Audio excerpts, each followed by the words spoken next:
Alam kong binago ka na ng problema sa buhay. Yung wala kang masabihan ng problema at ikaw lang ang lumalaban mag-isa.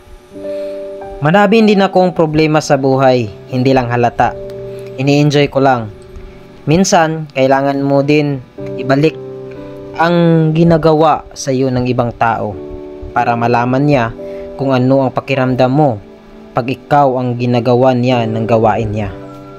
Sa buhay, walang bagay na sigurado dahil bawat minuto pwedeng may mabago.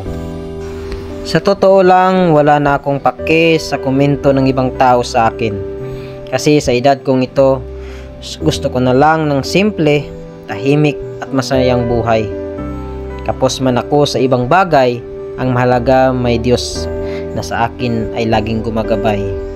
At alam kong kailanman ay hindi niya ako pababayaan kasama ng aking pamilya. Minsan, naintindihan mo naman talaga ang isang bagay, ayaw mo lang talaga tanggapin.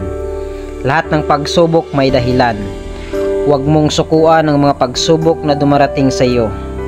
Gawin mong aral at inspirasyon para mas maging matatag ka sa mga susunod na panahon. Dahil ito ay tanging daan lamang upang mas maging matatag tayo sa bawat hamon ng buhay. Kung gaano kalaki ang pagsubok na ibinigay sa iyo ng Diyos, ganon din kalaki ang tiwala niyang malampasan mo ito. Kasi hindi ka bibigyan ng pagsubok ng Diyos kung hindi mo kaya. Alam niyang malakas ka, matatag at matapang. Kaya kanya sinusubukan. Kapit lang, malagpasan din natin ang pagsubok na ito. DSWD nga, nilagpasan tayo. Pagsubok pa kaya. Peace.